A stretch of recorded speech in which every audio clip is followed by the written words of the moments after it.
السلام علیکم ورحمۃ اللہ وبرکاتہ۔ کتاب تاریخ اسلام سے ہم بنو عباس کے دور کا مطالعہ کر رہے ہیں، اور پچھلے مضمون میں ہم نے پڑھا تھا کہ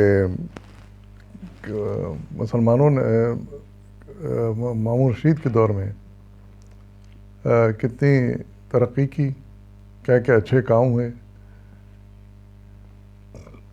کیا کیا اصلاحات ہوئیں، اس کا حال پڑھ رہے تھے۔ اور کچھ سائنسی میدان میں بھی مسلمان آگے بڑھے تھے، انہوں نے کچھ تحقیقات کی تھیں جس کا ذکر پچھلے مضمون میں رہ گیا تھا، تو آج کے مضمون میں ان کو کور کرتا ہوں۔ پہلے ہی بات رصد گاہ کا قیام ہے۔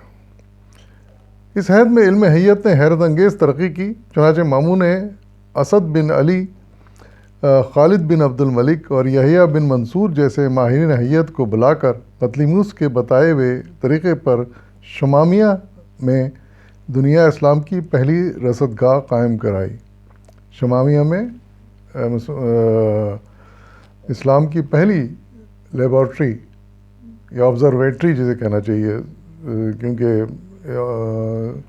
یونیورس کو آبزرو کرنے کے لیے بنائی گئی تھی، تو قائم کرائی، جس کے ذریعے سورج، چاند، سیاروں اور دیگر کواکب یعنی ستاروں کے حالات معلوم کیے۔ یہ رصد خانہ رصد مامونی یعنی یہ آبزرویٹری رصد مامونی اس کا نام سے مشہور تھا، اور یحییٰ بن منصور اس کا محتمم اعلیٰ تھا، یعنی ایڈمنسٹریٹر تھا، یحییٰ بن منصور۔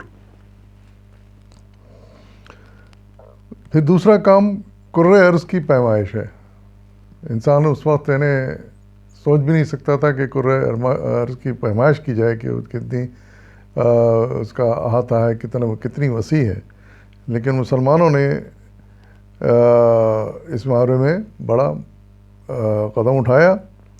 پہلے بھی کچھ لوگ تحقیقات کر چکے تھے، کوششیں کر چکے تھے، لیکن انہوں نے اس کام کو سند عطا کی، سرٹیفائی کیا۔ مامون نے علم حیت کی کتابوں میں پڑھا تھا کہ کرۂ ارض کا محیط 24,000 میل ہے، یعنی پہلے لوگوں نے تحقیق کی تھی اور ان کا خیال تھا کہ اس کا جو عرض ہے کوئی محیط ہے، محیط مطلب دائرہ، اس کا جو ہے نا یہ گول ہے دنیا، اور اس کا دائرہ کا جو ہے نا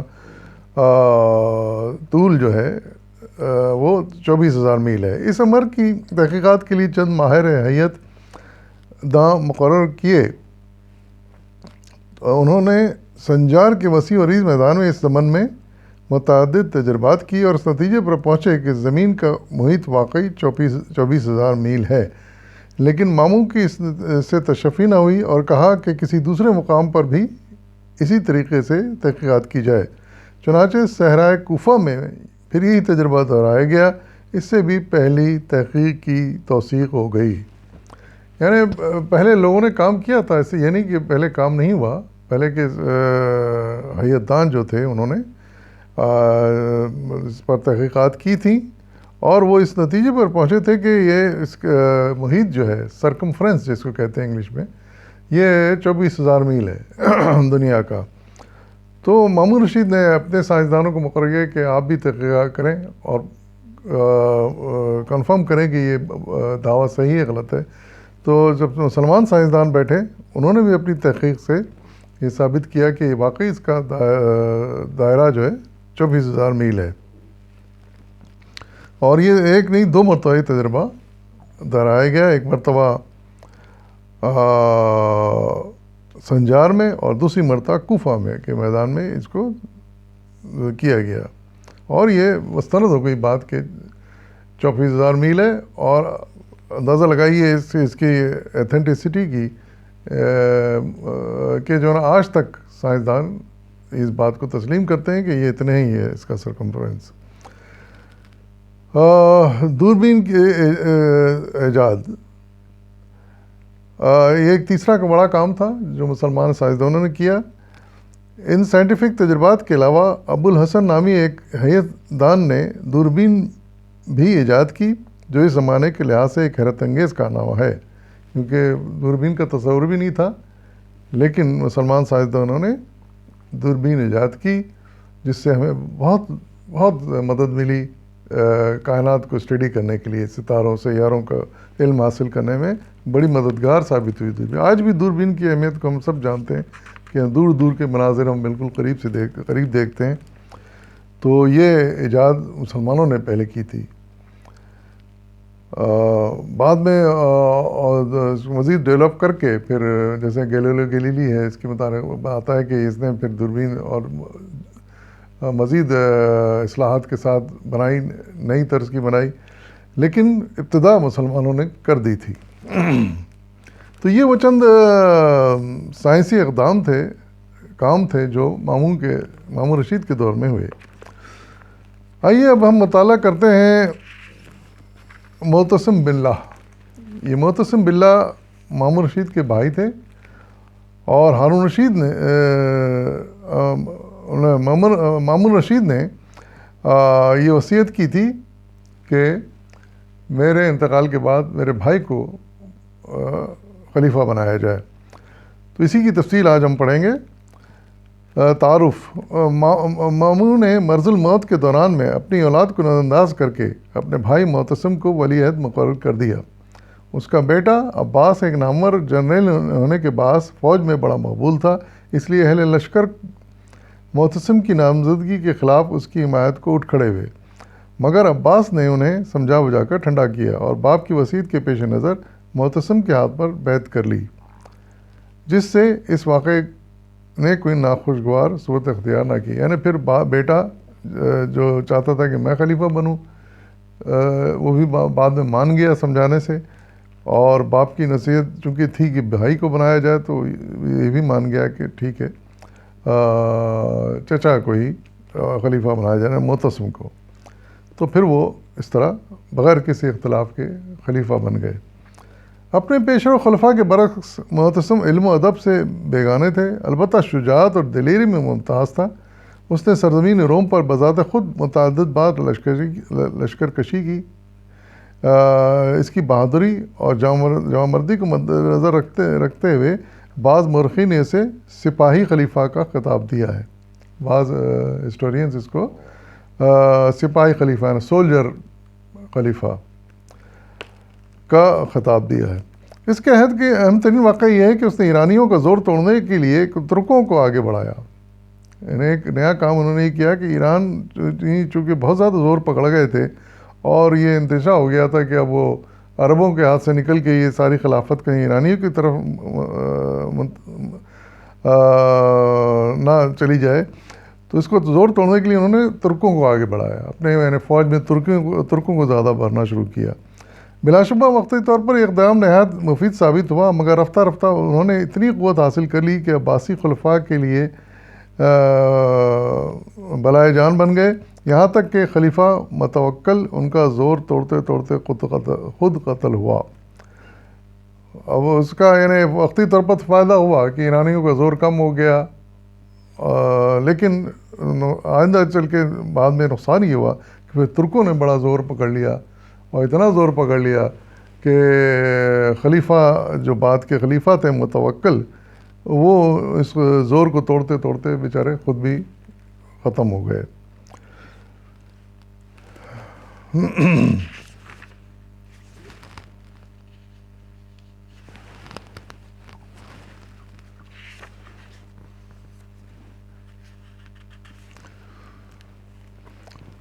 اسلامی فوجوں میں ترکوں کا داخلہ۔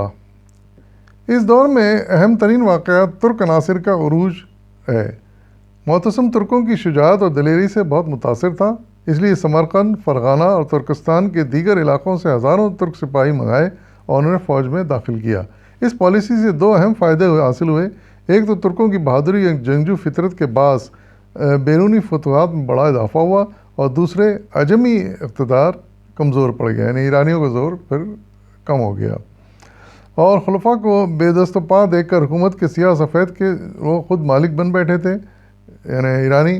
خلیفہ معتصم کی وفات کے بعد ان کی قوت و شوکت میں اس حد تک اضافہ ہو چکا تھا کہ جسے چاہتے تخت پر بٹھاتے، جسے چاہے اتار دیتے تھے. یعنی لیکن بعد میں ترکوں نے اتنا زور پکڑ لیا کہ اب وہ پوری طرح بااختیار ہو گئے اور خلیفہ کے اختیارات کو محدود کر دیا انہوں نے.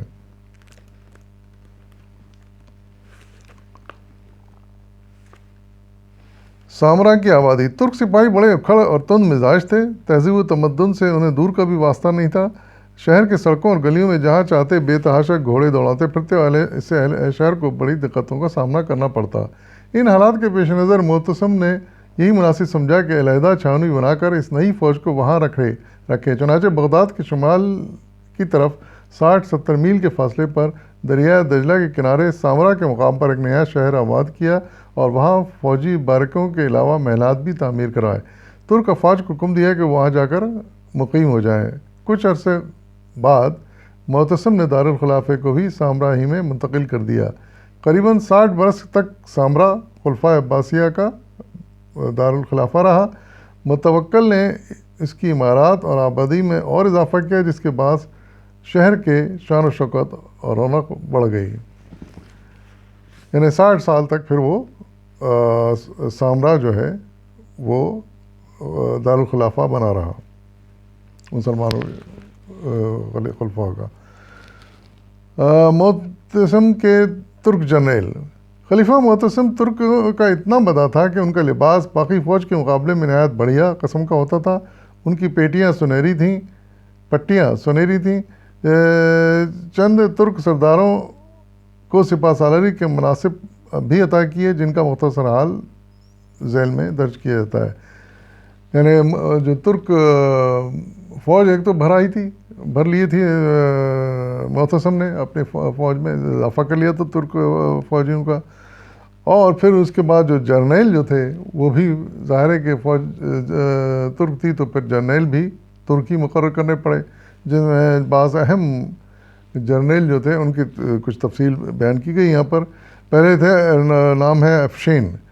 یہ ترکستان کا ایک فرمانروا کا بیٹا تھا. ماموں کے عہد میں معتصم کی فوج میں لازم ہوا اور اپنی شجاعت اور جوانمردی کے بعد بہت جلد اس کی افواج کا سپہ سالار بن گیا. تخت خلافت پر متمکن ہونے کے پر معتصم نے اسے بابک خرمی کی مہم پر روانہ کیا، جس میں اس نے شاندار کامیابی حاصل کی. بابک خرمی کا ہم حال پچھلے مضمون میں پڑھ چکے ہیں. اس فتح عظیم پر خلیفہ نے اس کا درجہ اور بھی بڑھا دیا اور بے قیمت خلعت سے نوازا. رومیوں کے مقابلے میں بھی افشین نے قابل قدر خدمات انجام دیں. اپنے اس اقتدار کے سے فائدہ اٹھا کر افشین نے چاہا کہ کس طرح خراساں کی ولایت پر مستقل طور پر قابض ہو جائے، لیکن والی خراساں عبداللہ بن طاہر ایک تو خود بڑا جری اور نامور سپہ سالار تھا، دوسرے معتصم کو اس پر پورا اعتماد تھا، اس لیے اسے معزول کرنا آسان کام نہ تھا.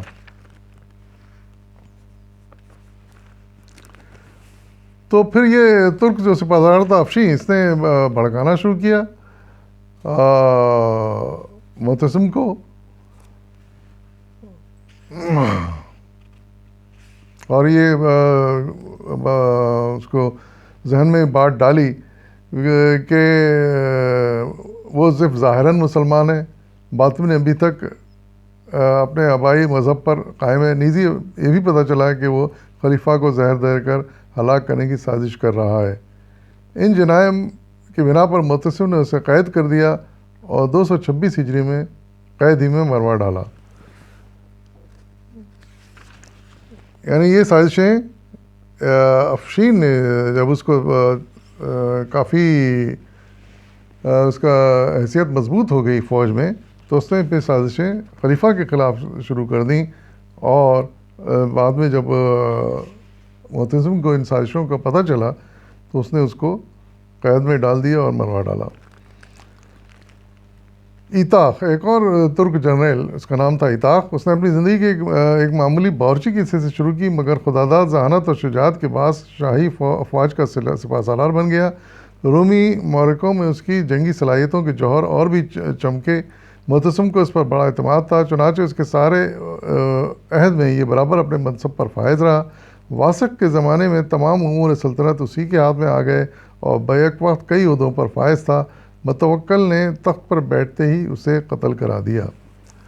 یعنی معتصم کے دور میں ایک اور ترک جنرل تھا ایتاق، وہ بھی کافی مضبوط کر لی اس نے اپنی پوزیشن، اور کئی عہدے اپنے ہاتھ میں کر لیے تھے.